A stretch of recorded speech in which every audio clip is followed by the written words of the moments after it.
Boa tarde a todos. Começamos mais uma atividade na sala 6 da página da PREC, Tão Perto, Tão Longe. Hoje nós temos a Paula Lima como nossa convidada, que vai falar sobre grupo de memória gráfica, design, tradição e sociedade, e uma pesquisa sobre design e gênero nos almanaques de Pelotas.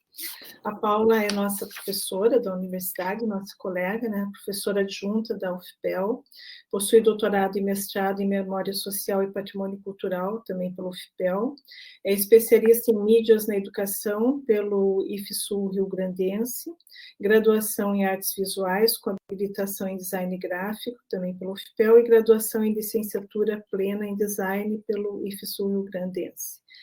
A Paula tem experiência na área de design gráfico e interessa pelos seguintes temas: design gráfico, fotografia, memória, gênero e história. Paula, é uma grande satisfação que você tenha aceitado o nosso convite para falar desse tema tão inspirador.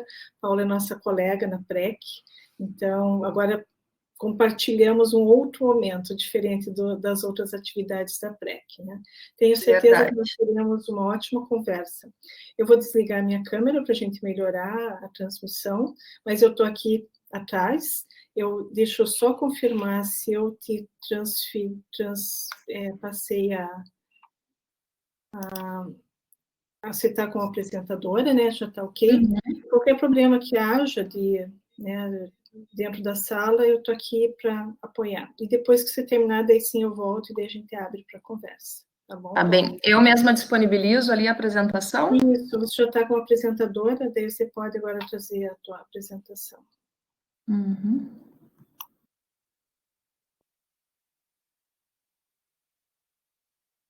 Pronto. Bom, gente, boa tarde. Primeiramente, eu queria muito agradecer o convite da Silvana e da Andrea, tá? Dizer que é um prazer estar aqui, que já que a gente não pode aglomerar presencialmente, né, que a gente se aglomere virtualmente. Agora há pouco a gente estava falando dessas sobreposições de atividades que estão acontecendo, né, do quanto a gente acaba assumindo várias tarefas ao mesmo tempo, mas que bom que a gente tem também essa possibilidade de estar compartilhando experiências e de estar trocando ideias, né, nesse novo normal, como a gente vem falando. Tá? Então, queria agradecer muito a Silvana e a Andrea pela oportunidade. Quero agradecer também aos meus colegas do grupo, né, Memória Gráfica, que, na verdade, eu vou apresentar rapidamente esse grupo, vou citar, basicamente, as pesquisas que diferentes pesquisadores fazem dentro desse grupo, e depois vou enfocar mais especificamente na minha pesquisa. Vão ter alguns vícios aqui de professora, né, com essa função de ter apresentação, né, com tópicos, mas acho que ajuda, e até porque nessa apresentação eu vou trazer muitas imagens, assim, para vocês verem o tipo de material que a gente trabalha, tá? Eu sou professora, então, como disse a Silvana, da UFPEL desde 2010, basicamente das disciplinas de fotografia, mas sempre a minha pós-graduação toda foi na memória voltada, né, para as questões de memória. E esse grupo, então, me acompanha já, quer dizer, eu acompanho o grupo já há um bom tempo, desde 2010, 2009, acho que foi, que eu entrei no grupo, então eu vou tentar apresentar a trajetória dele, tentar ser mais sucinta possível, né, para a gente depois conversar um pouquinho. Então, o grupo Memória Gráfica, Design, Tradição e Sociedade, com foco nessa pesquisa específica, né, que no meu caso enfatiza as questões de gênero. Esse grupo, né, o Grupo Memória Gráfica, na verdade, ele, desde 2018, ele é um grupo cadastrado no CNPq. Anteriormente, ele era um projeto de pesquisa. Esse projeto de pesquisa, ele se chamava Memória Gráfica de Pelotas, um século de design, 1890-1990. Esse grupo, ele foi criado em 2009, no entanto, antes disso já houve uma trajetória que levou para a criação desse projeto. Remonta a 2003, se eu não me engano, acho que foi, né, com o professor Fernando, tá ali, eu coloquei na lâmina, uma exposição que foi feita em parceria com o CDL dentro da disciplina de design para embalagens, e nessa parceria com o CDL, acabou que o CDL estava com uma iniciativa de fazer algum memorial, alguma coisa sobre os doces da cidade, e acabaram surgindo alguns rótulos, né, e de confeitarias antigas da cidade, e isso acabou despertando interesse, então, para essa área da memória, né, relacionada à memória gráfica mesmo. Isso, né, lá remontando a 2003. Depois teve, né, uma iniciativa junto com professoras lá do Centro de Artes, da Daniela Brizolara e da Cris Ramil, se eu não me engano, e depois, né, virou esse grupo Memória Gráfica sob coordenação do professor Fernando Nunes.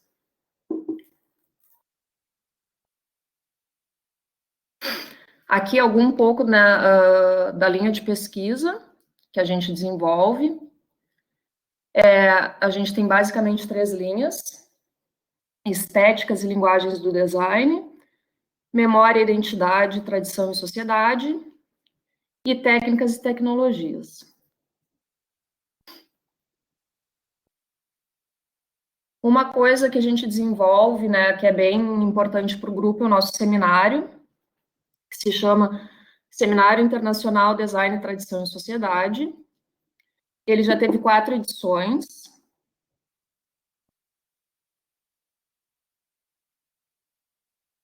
Aqui tem algumas imagens desse evento que a gente organiza, que a gente tem, que na verdade é um fórum de discussão sobre essas temáticas. Então, aqui tem algumas fotos da edição de 2011, 2014, não, 2011, 2012 e 2014. E aqui a gente tem algumas imagens da nossa última edição, que foi em 2016. Em 2016, a gente teve o lançamento do nosso primeiro livro, né, que então foi referente aos textos e apresentações que foram feitos em 2014, e atualmente a gente está trabalhando na publicação do segundo livro, né, a partir das apresentações que foram feitas lá em 2016. Esse livro já publicado, deixa eu só mostrar aqui para vocês, tá? Ele se chama Histográfica Pelotense, e ele tem um compilado, então, das diferentes pesquisas que foram feitas e das diferentes vertentes que são analisadas dentro do nosso grupo. E aí, falando um pouquinho, assim, sobre essas pesquisas, na verdade, aqui tem umas imagens do livro, tá, que foi organizado pelo professor Fernando. Aqui também, para quem tiver mais interesse, né, aqui a gente tem o site que vocês podem consultar, que está ali o endereço. Se botarem no Google Memória Gráfica de Pelotas, vai aparecer. O site ele ainda está precisando de algumas atualizações. A nossa ideia era disponibilizar todos os periódicos que a gente trabalha. Esse grupo, uma coisa bem importante que eu tenho que falar é que esse grupo, o projeto de pesquisa, quando ele era um projeto de pesquisa ainda, a gente tinha uma parceria com a Biblioteca Pública Pelotense. Essa parceria foi bem profícua, assim, a gente conseguiu fazer bastante coisa lá dentro, e a contrapartida seria justamente a gente disponibilizar esses materiais digitalizados para tentar evitar, em algumas situações, que esses materiais sejam manuseados, né? Em muitos casos, as consultas elas poderiam ser feitas a partir do documento digital e, nesse sentido, auxiliar, então, na preservação desses documentos. Então, essa parceria ela perdurou por bastante tempo e possibilitou que a maioria, né, quase todos os pesquisadores pesquisassem lá em loco com um acesso mais irrestrito, digamos assim, né, às fontes. E a ideia, então, inicialmente seria que a gente disponibilizasse esse material no próprio site, tá? Então, ali tem alguns espaços que a gente pretendia alimentar. Aí, falando um pouquinho, né, dos colegas, assim, dos demais pesquisadores, antes de entrar especificamente na pesquisa que eu desenvolvo, uma das pesquisadoras do grupo é a professora Ana Bandeira, também professora da universidade, e as pesquisas da Ana são bem focadas no Diário Popular, tá? A Ana é interessante porque ela trabalhou como designer no Diário Popular e depois veio, né, a desenvolver trabalhos de pesquisa justamente com foco no objeto, né, do jornal Diário Popular, que é um jornal que já está em circulação na cidade há muitos anos, inclusive aquele marco temporal que a gente tinha colocado, né, inicialmente no projeto de pesquisa tem a ver com a circulação pela primeira vez do jornal Diário Popular. Esse projeto, então, se chama Diário Popular de Pelotas, né, Rio Grande do Sul, a forma gráfica de um projeto editorial, e conta com a colaboração de outras colegas também, da Helena Neves e da Nádia Aleixo. A Cris Ramil, que foi uma das primeiras a trabalhar dentro de um projeto inicial, né, que na verdade acho que eu não comentei com vocês, depois daquela experiência lá da exposição de design para embalagens, as professoras Daniela Brisolari e Cris Ramil, e acho que Fabiana Reires, elas estavam fazendo mais estavam relacionando, assim, né, gravura e design, buscando justamente, né, periódicos e rótulos antigos, né, com esse tipo de impressão, e daí que migrou depois, então, né, para o projeto de pesquisa que eu estou comentando com vocês e que depois virou um grupo. Na verdade, a gente sempre conversa, né, que o nosso projeto de pesquisa, Memória Gráfica, talvez sempre tenha sido um grupo de pesquisa, porque sempre foram vários pesquisadores dentro de uma temática geral, mas desenvolvendo cada um pesquisas com focos em diferentes objetos. Tá? Então, a Cris Ramil é uma das pesquisadoras. A Cris Ramil, atualmente, ela está mais ligada a projetos de pesquisa dentro do ISALES. Tá? O ISALES é um acervo que tem dentro da Faculdade de Educação, que trabalha com materiais relacionados à alfabetização, né, e diferentes tipos de cartilhas escolares. Então, ela está bem envolvida dentro deste acervo. A gente tem também a Thais Cristina Martino Sen, que é outra pesquisadora, que atualmente ela não está com nenhuma pesquisa muito específica dentro do grupo, mas ela é sempre uma pesquisadora bem atuante, inserida em diferentes grupos, e também ela trabalha bastante nas nossas publicações.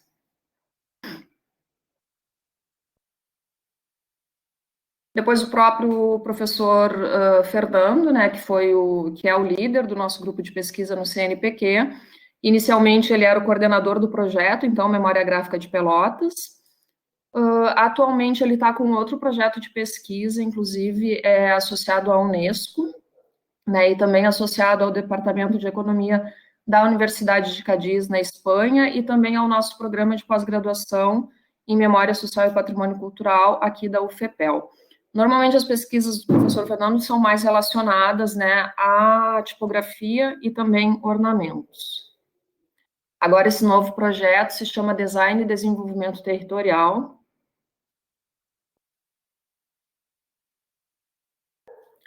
Depois a gente tem também a professora Helena, tá? A professora Helena Neves. Ela fez, dentro da Faculdade de Educação, também uma pesquisa relacionada às propagandas na imprensa, né, a propagandas de escolas privadas da cidade, e atualmente ela mantém uma pesquisa que se chama Memória Digital, digitalização da coleção completa do Jornal Diário Popular, que também tem como colaboradoras a professora Ana Bandeira. Justamente esse projeto, né, aqui ele está dando conta, ele contempla apenas o Diário Popular, mas dá conta de uma das principais ações do grupo, que é essa de possibilitar o acesso a documentos no formato digital.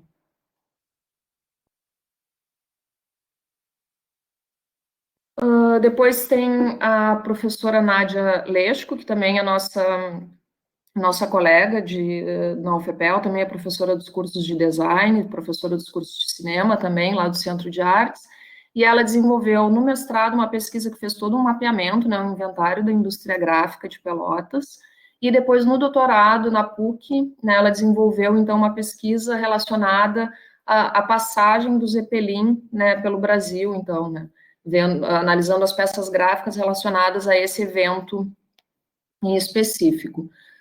Atualmente, a professora Nádia, ela organizou, né, uma exposição que se chama Além do Naturalista, o legado de Carlos Ritter para a indústria cervejeira, que foi uma exposição que ela está belíssima, né, e que, infelizmente, ela foi inaugurada, acho que no dia 13, né, ela foi a abertura, na verdade, acho que foi no dia 13 de março, e no dia 16 que começou todo esse caos, e a visitação ficou comprometida, né, mas imagino que vai ficar aberta depois, né, quando tudo voltar ao normal, e que as pessoas possam ter, então, a possibilidade de visitar.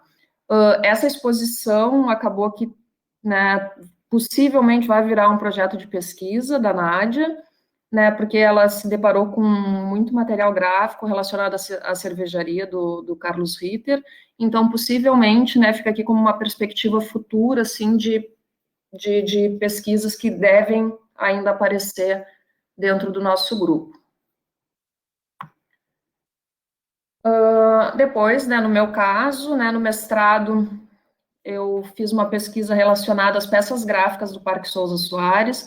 O Parque Souza Soares, para quem é da cidade, normalmente já ouviu falar, que foi um parque, né, bastante importante, assim, na cidade, e tinha também uma farmácia, né, e em função da farmácia, muitas peças gráficas foram criadas no período, relacionadas ao parque, aos medicamentos, né, da própria farmácia. E no doutorado, então, é que eu me voltei mais para as questões de gênero, né? Eu já estava, de alguma maneira, relacionada com o grupo, e eu me apaixonei desde o início, assim, pelos almanaques de Pelotas, e a partir da observação dos almanaques, as questões de gênero começaram a me chamar a atenção, né? Então, no doutorado, eu acabei desenvolvendo uma pesquisa voltada à análise, né, de discursos de gênero, assim, que apareciam dentro do almanaque de uma forma geral, mas em específico nos reclames, né? Nos reclames que, na verdade, são as propagandas que naquele período se chamavam assim.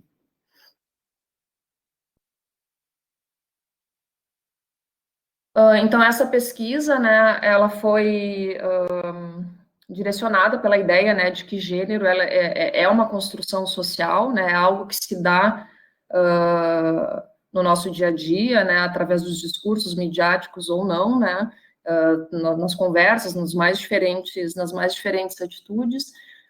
E aqui, bem como um vício de professora, como eu falei para vocês, eu trouxe aqui algo que, quando a gente tem uma ideia e se depara com alguém que reitere essa tua ideia, é super importante, assim, tu sente validada aquela tua ideia. E eu me lembro que, quando eu estava com essa proposta, eu encontrei na Johann Scott, que é uma importante autora de gênero, ela dizendo que, justamente para a gente entender, né, gênero, a gente não tem que pensar somente na relação das mulheres com os homens, né, mas que a gente tem que entender toda uma história que vem atrás e que faz a gente entender o que acontece hoje, né? Como é que as questões que aconteceram lá atrás repercutem nos nossos dias atuais.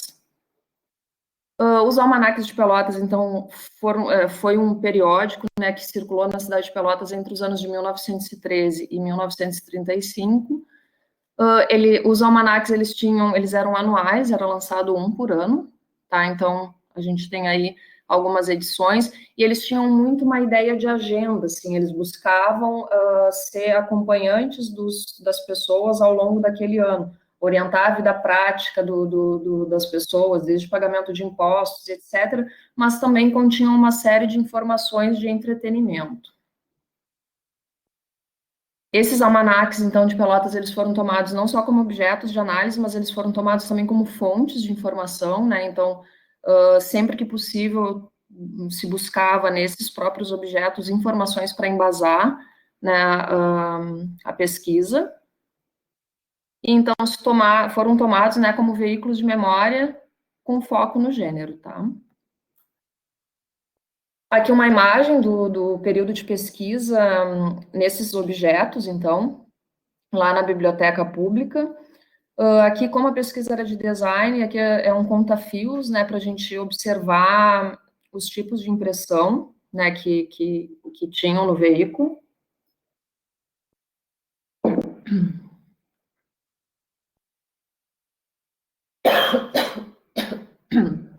Desculpem. Aqui algumas coisas bem acadêmicas, assim, né, sobre o objetivo principal, métodos.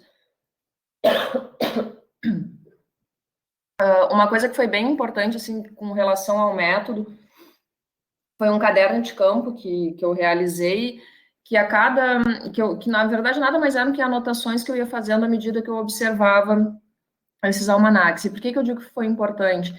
Porque ao longo de toda a escrita da tese, eu sempre retomava essas anotações que eu fazia. Então, ele foi um método que realmente auxiliou na construção da pesquisa de uma forma geral, assim, do início ao fim.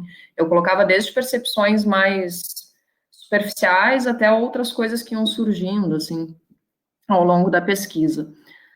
Que eu coloquei que foi uma pesquisa quantitativa, isso eu não vou trazer, tá, nesse momento, porque foram feitos muitos gráficos, muitas contagens, muitas tabelas, assim, nessa pesquisa, mas principalmente ela foi uma pesquisa qualitativa, tá? Aqui eu trouxe para vocês, só para vocês terem uma ideia, esse é o prefácio da primeira edição dos Almanacs de Pelotas, de 1913. Talvez, não sei se deve estar meio pequenininho aí para vocês também, mas na verdade é só para mostrar que esse prefácio ele já dá então um norte, né, de para quem seriam dirigidos esses almanacs, né, que tipo de publicação era essa. Então, eu acho que é um importante apresentador, digamos assim, desse periódico. Então, ali diz no meio, né, eu vou ler para vocês rapidamente, é ele, leitor amigo, quem te indica o santo do dia, se ainda conservas intactas as tuas velhas crenças católicas, é ele quem te anuncia as fases da lua e as revoluções do tempo, indo até o excesso de amabilidade de dizer-te quando deves plantar os feijões e podar as vinhas. É ele ainda quem te lembra o cumprimento dos teus deveres de cidadão, dos teus encargos de contribuinte, e para amenizar-te os ossos de chefe de família e homem de trabalho, tarará, e segue.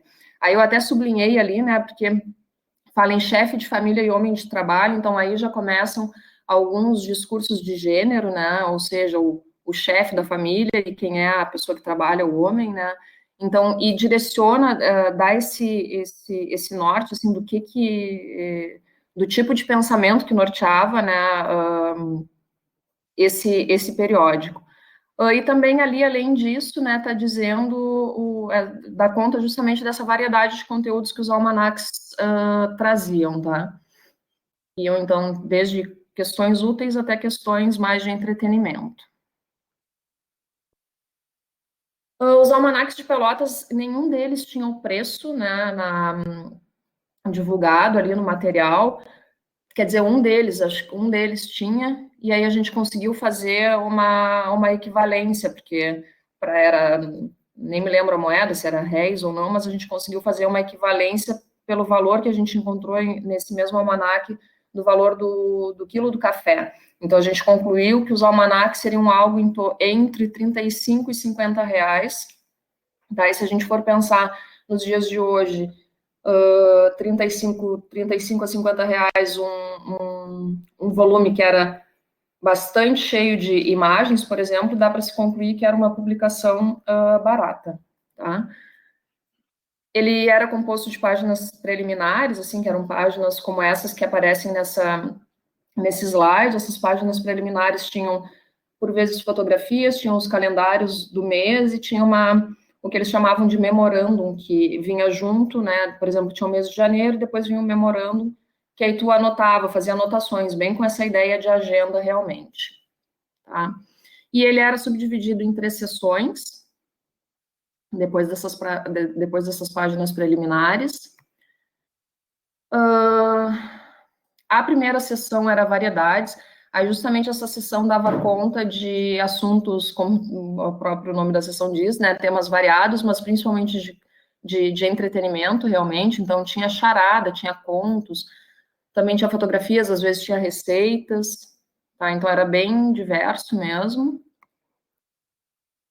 Na seção informações, então, eram contempladas informações úteis, né, do tipo, pagamento de impostos, quais eram as datas para o pagamento de impostos, né, horários do bonde, taxas, né, então, coisas da vida prática do cidadão mesmo. Na seção propaganda, né, na verdade, era uma seção que dava bastante a cara do periódico, tá, que na seção propaganda o que acontecia eram propagandas da cidade, né, da cidade enquanto uma cidade moderna, né, Era um espaço onde se vendia, né, a Pelotas se urbanizando, se desenvolvendo, trazendo todos esses ares, né, modernos que eram tão desejados para o período. Então, eram comuns os textos, progresso da cidade, né, divulgando as indústrias que se instalavam aqui. Bom, aí depois também, como mencionado, né, por ser uma pesquisa de design, a gente tem faz toda uma parte de análise gráfica desses almanacs, então aqui tem algumas capas. Essas análises gráficas, elas foram subdivididas em capas, miolo, ilustrações, fotografias e ornamentos. Então, aqui a gente tem alguns exemplos de capas, 4 capas, e essas capas, elas eram normalmente feitas somente em tipografia, outras em litografia, né, como essas que são mais desenhadas, assim, e algumas vezes mesclavam mais de uma técnica, assim, tipografia com litografia. Por isso que aquele conta-fios numa imagenzinha lá que eu mostrei para vocês, numa fotografia, era bem importante, assim, porque tem vezes que a gente ficava em dúvida que tipo de impressão era aquela, e o conta-fios te permite ver, né, analisar com mais detalhe. Aqui algumas páginas internas, então, para análise gráfica do miolo, da parte das páginas internas, então, dos almanacs. Não tinha uma coerência muito lógica, assim, às vezes eram colunas, era uma coluna só, por vezes era mais de uma coluna, a largura das colunas também variava, o próprio tamanho dos almanacs não foi um padrão, ele diversificou de tamanho nas diferentes edições. Ainda aqui dentro de miolo foi feita uma observação sobre as tipografias elas eram bastante diversificadas, e era uma recorrência no período, essa questão de mostrar todas as potencialidades que a gráfica tinha, por exemplo, isso era, por si, um símbolo de modernidade, então, se tu tinha, sei lá, 10 tipos de tipografia, era interessante tu mostrar que tu tinha esses 10 tipos de tipografias diferentes, né, explorar os diferentes clichês que existiam também. Então, aqui um levantamento das tipografias, de algumas das tipografias encontradas. Aqui alguns exemplos de ilustração, tá? Aí aqui eu peguei ilustrações, tendo em vista a temática, ilustrações de mulheres que apareciam. A maior parte dessas ilustrações apareciam naquela parte que eu falei para vocês lá das páginas preliminares, junto dos calendários. Junto de cada mês vinha uma ilustração de uma mulher. Aqui, outros tipos de ilustração. Nesses dois casos aqui, ó, digamos que foram ilustrações mais ousadas, assim, né, porque nessa que tem o homem no perfil, era para uma loja de calçados, né, então, no perfil do homem, o nome da loja é colocado, Clark, ali, e nesse outro aqui, da cervejaria, já vai servir, não, mas não é do Carlos Ritter, senão já ia dizer que já ia servir para a Nádia. Tá? Aí tem tipo o slogan, é a melhor, aí ali fazendo a mesa e os pés da mesa tá esse escrito. Então, são algumas soluções gráficas que começam a aparecer. As fotografias, tá? Então, também, como eu comentei com vocês, era um periódico ricamente ilustrado, assim, com imagens fotográficas, até porque a própria fotografia, a impressão da fotografia também era traduzido como um símbolo de modernidade, mas a gente vê também algumas limitações. A fotografia, ela era colocada, o periódico era para ser lido assim, né, na horizontal, e às vezes colocavam a fotografia na vertical, para aproveitar mais o espaço e tal. Aqui um exemplo de página dobrada, tá? Então, para conseguir imprimir a fotografia bem grande, então a solução que eles encontravam era inserir uma página que tivesse que ser dobrada.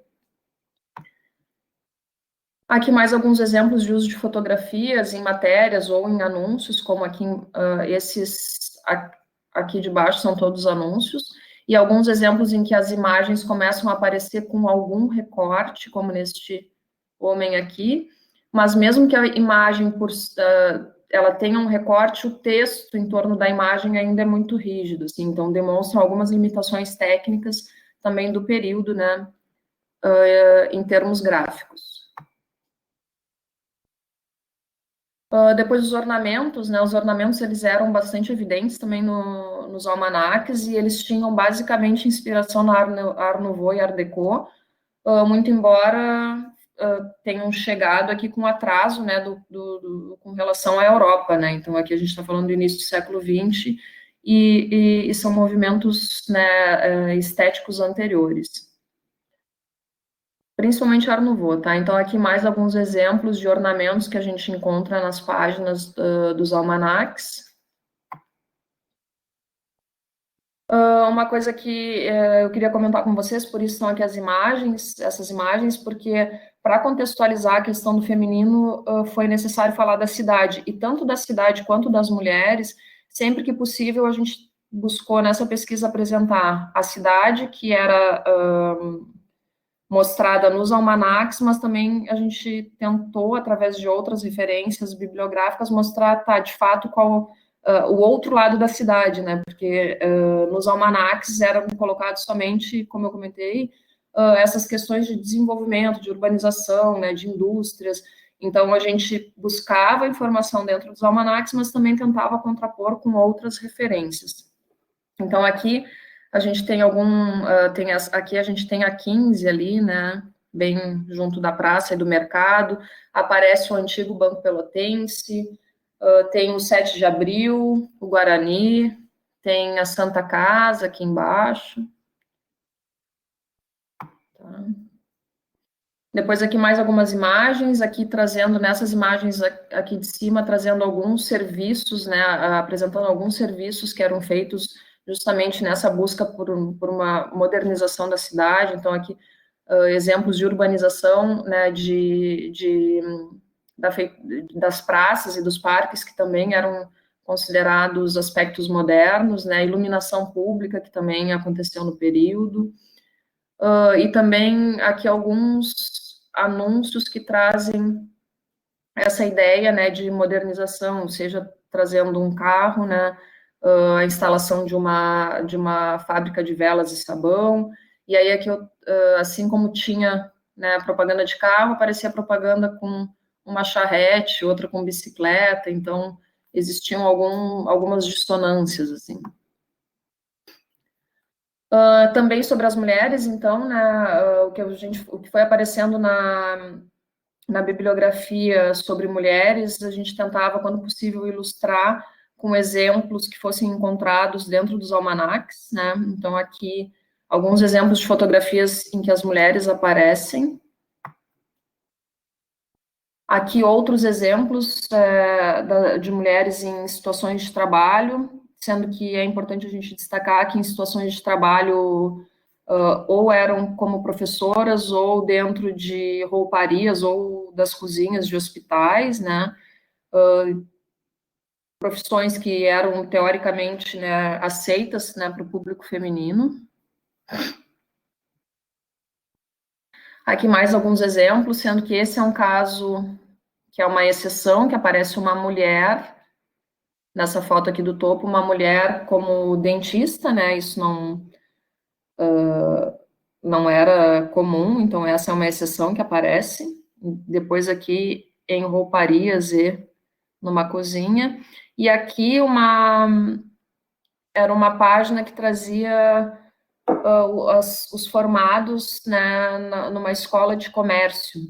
E aí a gente tem vários homens e uma mulher grifadinha aqui embaixo. Tá? Então essas todas foram questões que a gente foi observando, né, e trazendo para a pesquisa. E depois outras questões que apareciam nos nossos estudos teóricos que a gente ia ilustrando, por exemplo, a mulheres e esporte, mulheres no espaço público. Então, aqui a gente tem exemplos, né, de imagens que traziam essa questão das mulheres relacionadas com o esporte. Aqui, outros exemplos, né, das mulheres no espaço público. Interessante perceber que, normalmente, as mulheres no espaço público apareciam acompanhadas quase sempre que de homens. Nessas edições dos almanacs foram contabilizadas 601 fotografias, sendo que sempre os homens um número bastante maior, assim, muito mais expressivo. As mulheres, por exemplo, individualmente, em todas essas 601 fotografias, elas aparecem só 8 vezes, enquanto que os homens aparecem em 96. Em grupo também os homens aparecem em maior número do que as mulheres. Então, são algumas contabilizações que a gente foi fazendo para ter também noção do espaço que as mulheres ocupavam dentro deste periódico, fazendo uma analogia com o espaço que elas, então, ocupavam dentro da sociedade como um todo. Aqui são os exemplos desses raros exemplos em que as mulheres apareciam individualmente, sendo que nesse caso aqui do meio, possivelmente foi uma aparição acidental, porque o foco era a própria edificação e não o fato de estar uma mulher ali. Aqui se tratava de uma mulher, de uma figura importante da sociedade, né? E aqui é um anúncio de um medicamento e que a foto é de ninguém mais, ninguém menos que a Yolanda Pereira, que também, então, outro nome importante da cidade daquele período. Tá? Ou seja, as raras vezes que as mulheres aparecem individualmente, ainda tratam-se, então, de mulheres que eram de suma importância, assim, por isso ganharam, possivelmente, esse espaço. E só para a gente contrapor, é que eu trouxe apenas alguns exemplos, né, de como os homens apareciam nos almanaques, e exemplos como esses aqui que eu trouxe eram extremamente recorrentes, assim, essas fotografias de homens individualmente nos almanaques era bastante comum.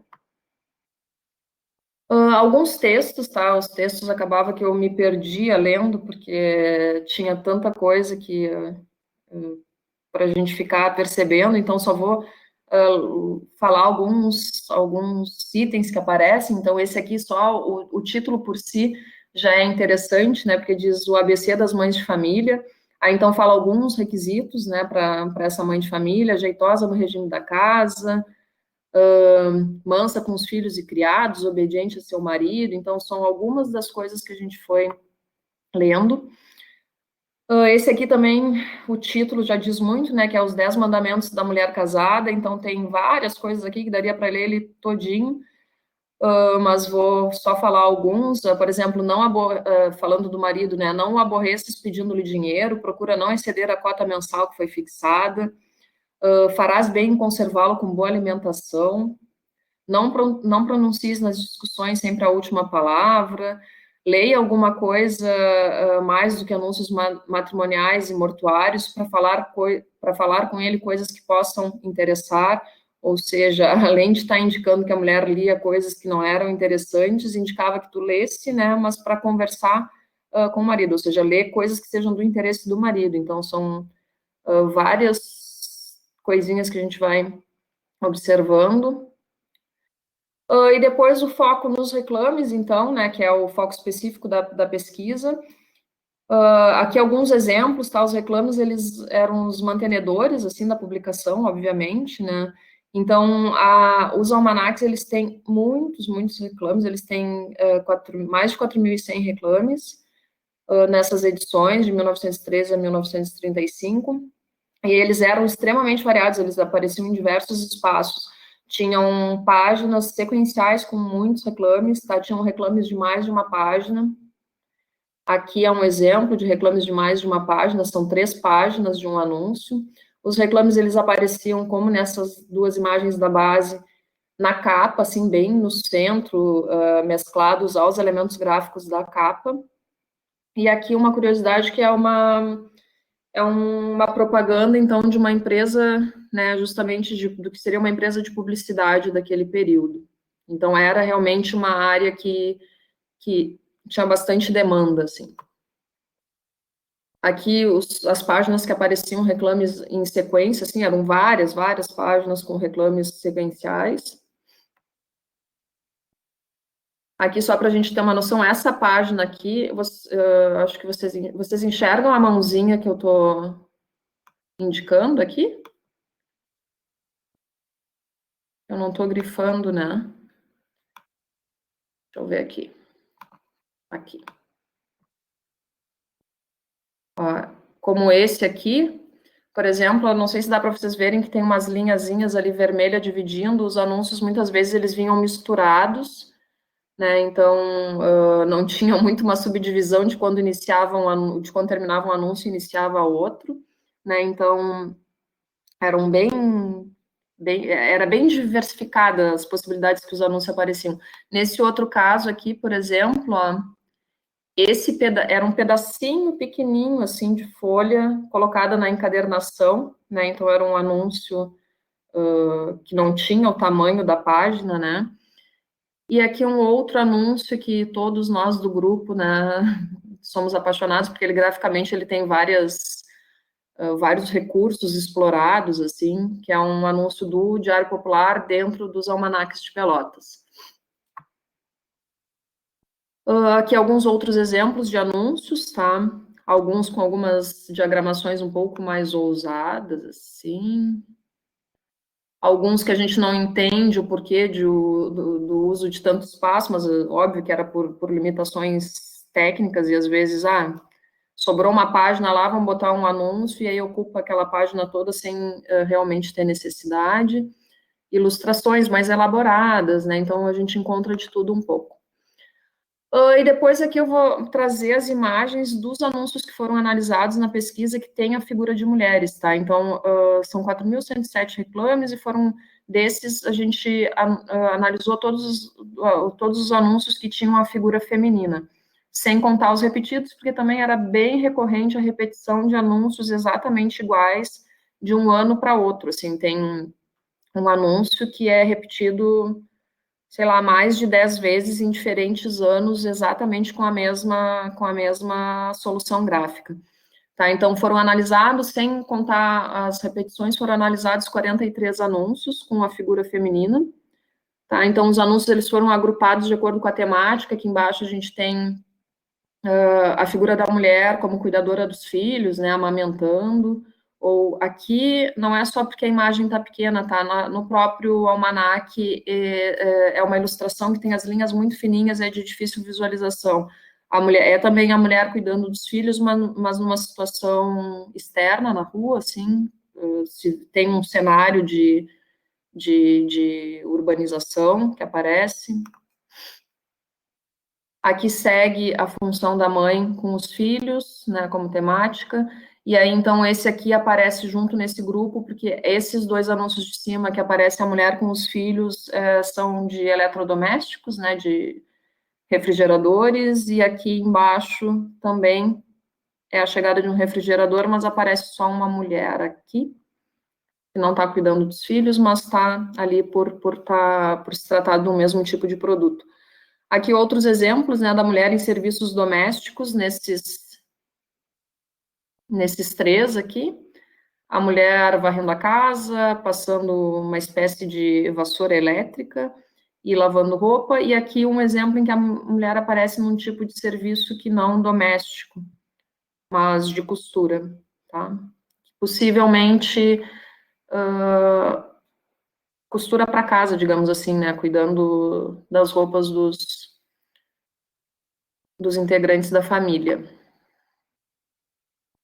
E as mulheres sempre aparecem muito bem arrumadas, mesmo em serviços fazendo tarefas domésticas, assim, em todas aqui ela tá com um saltinho, né? As mulheres aparecem representadas com salto até para varrer a casa.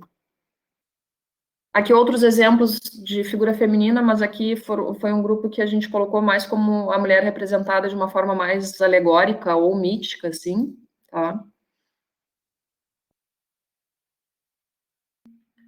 Aqui mais alguns exemplos, né, da mulher de anúncios em que aparece a figura feminina. Aqui de novo, né, segue essa presença da figura feminina. Aqui, nesses dois de cima, é a figura da mulher com os filhos e possivelmente com o marido, né, ou seja, ela aparece com a família. Aqui, esses dois são agrupados porque são propagandas para um chá, né, aqui são só crianças, que tem meninas. Esse aqui eu coloquei maior porque achei interessante destacar para vocês que a mulher que aparece ali, ela está indo comprar uma lâmpada, né? Ou seja, ela saiu para fazer uma compra, mas interessante que ela saiu com um avental. E a gente fez uma leitura assim, bom, ela foi representada dessa forma, com um avental, possivelmente demonstrando, bom, ela saiu do interior do lar, foi lá, comprou, mas ela já vai voltar, né, para casa, que era o lugar, né, que resolviam esperado para a mulher, na verdade, né? Então ela saiu para fazer a compra com um avental e ainda assim indicando que ela está fazendo, né, os serviços domésticos. Aqui outros exemplos, aqui esses exemplos eles estão agrupados porque são propagandas para medicamentos, tá? As propagandas de medicamentos elas eram muito recorrentes no período. Aqui esse grupo aqui são as mulheres aparecem junto a carros, por isso que está num grupo aqui também, porque se tratam de propagandas para este bem de consumo em específico. Aqui outros exemplos, aqui em cima são exemplos em que as mulheres aparecem em rótulos, né, de produtos, digamos assim. E aqui são dois que estão juntos porque são anúncios para o leite moça. Tá? Nesse aqui ela tá bem pequenininha ali, tá, mulher? Bem ali embaixo. Depois os últimos 3 anúncios, tá? Esse aqui eu vou falar primeiro desse que tá pequenininho aqui embaixo. Esse aqui ele foi analisado porque aparece uma mulher ali, mesmo que acidental, mas como a gente tinha se proposto a fazer análise de todos os anúncios que tivessem a figura feminina, então ele entrou no rol dos anúncios analisados. E esses dois aqui são 2 anúncios que eles despertaram a atenção porque eram anúncios que traziam referências ao trabalho da mulher fora do espaço doméstico, tá? Então, aqui, possivelmente como uma enfermeira, mas aí tem várias questões de gênero que a gente pode analisar, o homem em primeiro plano, o homem maior, o homem possivelmente o médico, a mulher a enfermeira e tá ali num segundo plano. E esse aqui foi o único anúncio que entrou na análise que não apresenta a figura da mulher, mas por que que entrou? Porque ele anuncia, né, o trabalho de uma professora de datilografia, da Elisa Camorali, e é interessante que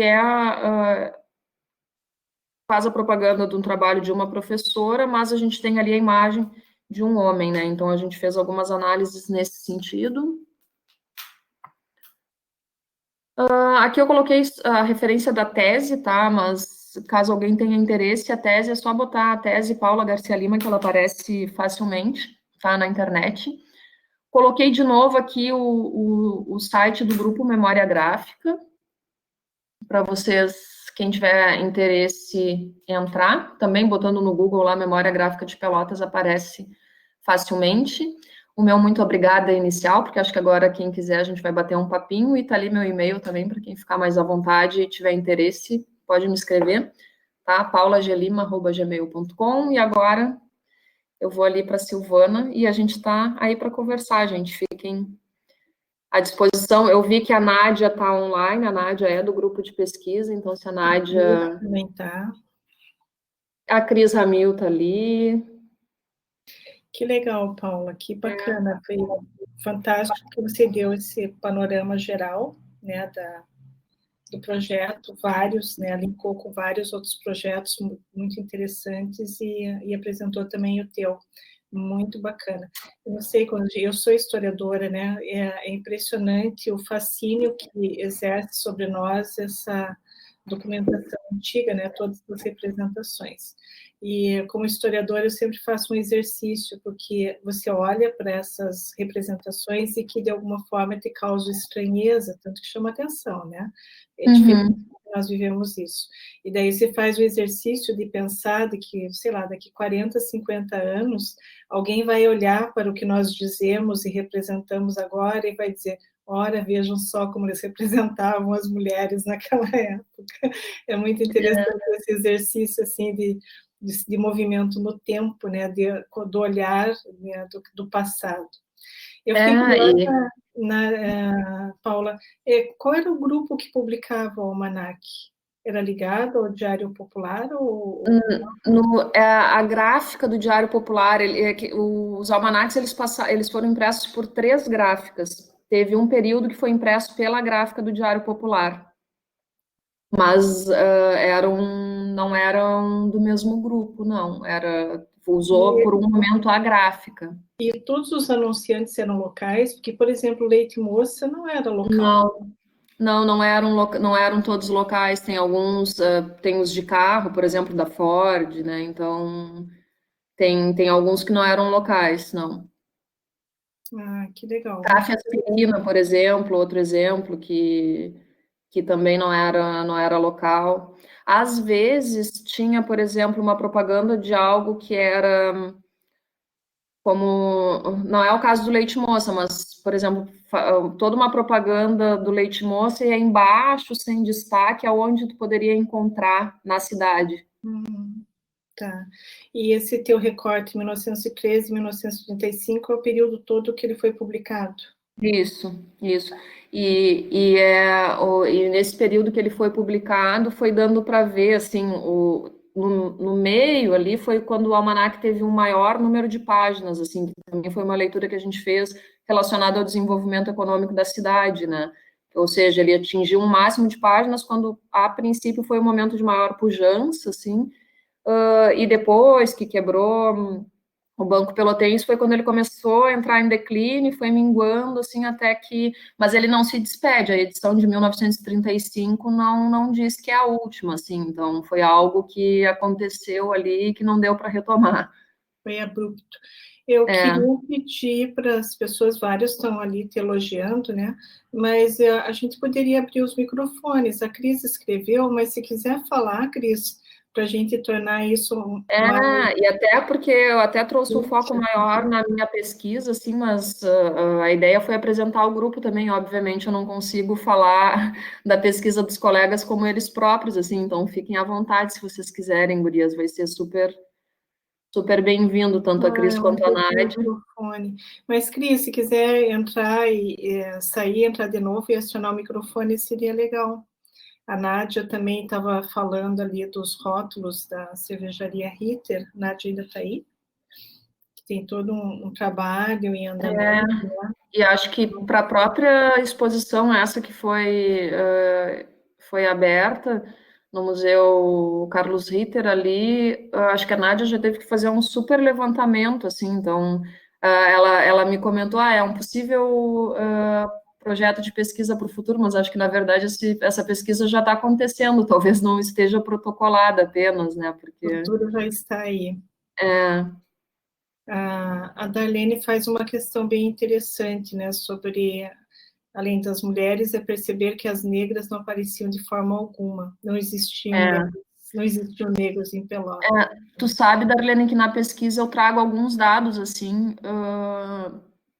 justamente falando disso, né, porque os almanacs, eles traziam uma realidade meio acobertada, digamos assim, traziam uma realidade das pessoas mais abastadas, de uma classe social mais favorecida, e não trazia realmente imagens, pouquíssimas imagens de negros. Eu tentei fazer uma comparação, porque também tem uma pesquisa também de uma ex-aluna lá do PPGMP que faz uma análise das imagens que aparecem, não mulheres em específico, mulheres negras, mas que faz de um periódico que é do período, eu vou ficar devendo, assim, exatamente o nome, mas depois, se alguém tiver interesse, eu consigo pesquisar, é só me perguntar ali por e-mail que eu consigo trazer, mas isso é um dado bem importante, assim, que a Darlene coloca, realmente não aparece.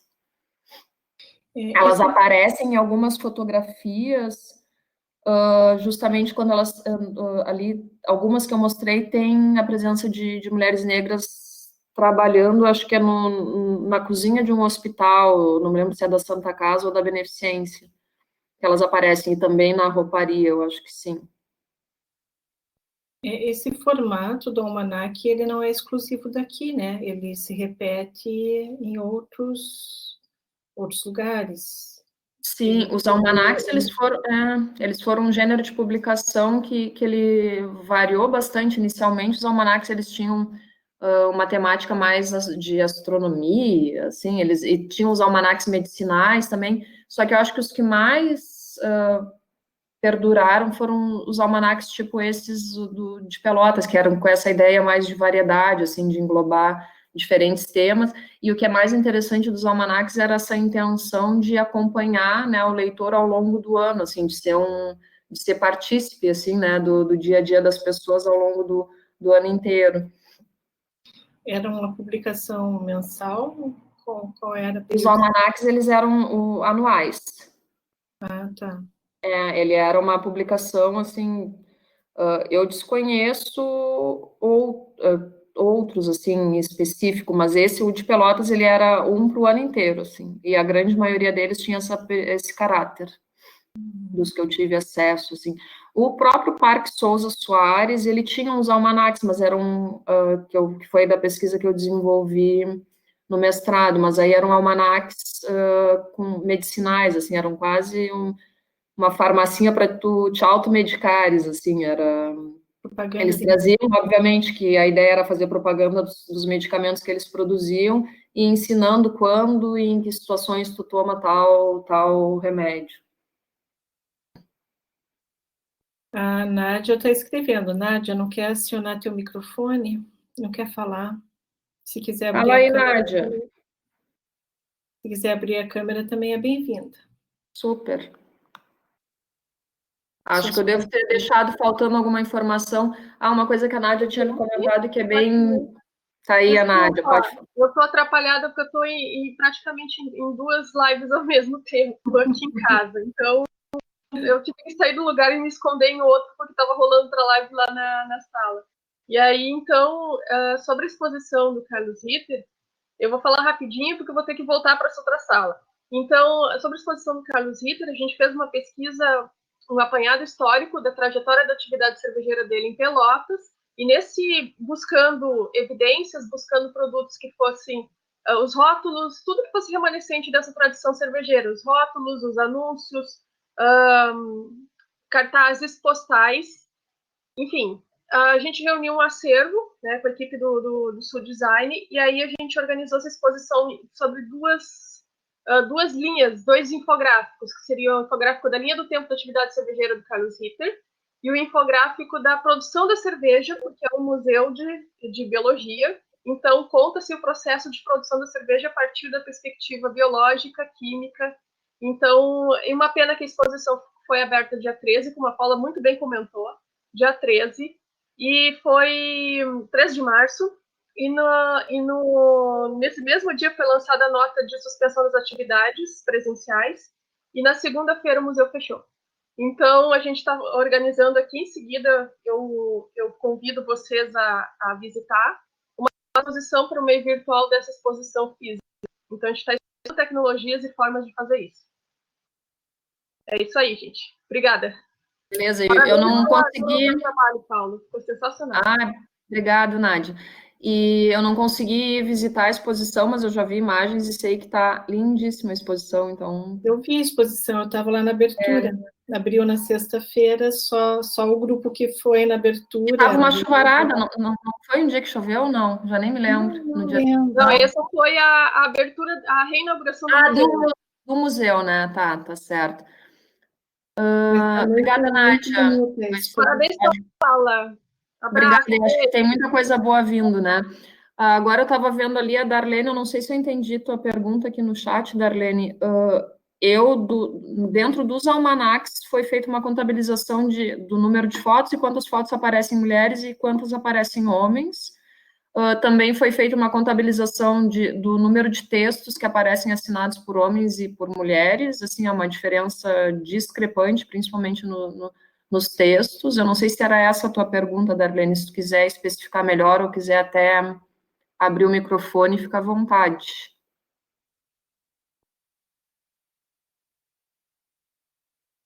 Acho que ela está digitando ali. Ela está com o microfone, ela está só como ouvinte. Tá. Era isso que eu estava perguntando. Pode, se tu quiser perguntar mais alguma coisa, fica à vontade, ou também se tu quiser me escrever, a gente conversa por e-mail também, fica bem à vontade. Paula, alguém já pesquisou a qualidade do papel? Agora já estou assim, quase para entrar na equipe, né? Porque Não, por favor. Eu vou poder me dedicar bastante aos temas que me interessam, da PREC, quando já não estiver mais tão envolvida com as coisas da PREC. E essa questão da produção do papel, qualidade do papel, que isso, inclusive, tem a ver com a mídia, né, com o que se fixa em cima, e também com a qualidade de como é que esse material chega até nós.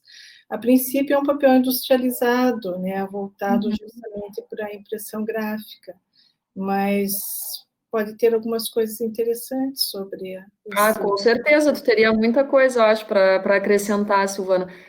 Normalmente era um papel jornal, assim, que das páginas internas, as capas eram um papel mais espesso, assim. Nas páginas internas também eles diversificavam, a grande maior parte era papel jornal, mas tinha às vezes algum papel tipo couché, assim, normalmente para impressão de fotografia, né? E às vezes eles utilizavam algumas páginas com cor também, num verde clarinho, num rosinha, mas a grande maioria era aquele papel jornal naquele bem poroso, assim. Mas com certeza acho que papel industrializado, mas acho que tu teria muita coisa para nos. Sim, olha só, de repente, trazer para pesquisa ano que vem. Seria super bem-vinda. Mas que bom, olha só, viu, Paula? Você estava preocupada com o tempo, falou muito bem, surgiram várias questões interessantes, a conversa foi ótima, né? Acho que as pessoas podem, a partir dessas indicações de e-mail e do link, quem quiser se aprofundar ou se inspirar para pesquisas, né? Também pode ser. Então, adoraria. Seria bacana, né? Eu Com até certeza. agradeço, não sei, a Desirê agora todo mundo está querendo falar. Se quiserem, falem, não digitem. Vamos ver. Acho que o pessoal vai começar a despedir. É o tempo que a gente fica na sala, geralmente mais de 1 hora, mais do que isso, a gente já todo mundo tem suas coisas, né? Igual a Nádia, em 2 lugares ao mesmo tempo. Mas, Paula, muito obrigada de você ter aceitado o nosso convite. Imagina. Foi ótimo. Eu que agradeço. Foi muito bacana. Nós gravamos, fica disponível depois para quem quiser rever ou, né, ou depois divulgar para alguém. O pessoal, inclusive, tem usado nas aulas, né? Quem está dando aula acaba usando essas falas, né? Então, a Andréia falando sobre onde fazer marca d'água aqui em Pelotas. Puxa. Quer falar, Andréia? Marca d'água geralmente é uma documentação. Não, porque é por interesse particular mesmo. Eu queria mandar fazer para os desenhos da Sofia, sabe? Como ela não foi lá, eu pensei em colocar uma marca d'água, assim, nos desenhos dela, né? Para ficar um registro. Mas tem que ver, dar uma pesquisada nas gráficas aqui, não estou um pouco por fora, assim, para te informar, Andréia. Eu lembro que há muito tempo, quando eu fazia gravura, a gente mandava fazer, mas isso há 30 anos atrás. Quando tinha formada em gravura, Andréia? Sou formada em gravura. E aí a gente fazia nas tipografias aqui. Agora não tem mais isso, né? Tudo digital, né? Eu não sei onde encontrar. Serigrafias já estão praticamente na cidade, é uma dificuldade conseguir alguma coisa de serigrafia também, né? Tá tudo sendo substituído pela impressão digital. Vou ver se eu encontro pela internet também. Se abrir alguma coisa, eu te aviso. Tá bem, adorei a fala. E sempre a Max também, adoro os desenhinhos dos rótulos e as coisinhas, acho uma gracinha. Então tá, beijo para vocês. Beijo, obrigada, Andréia. Obrigada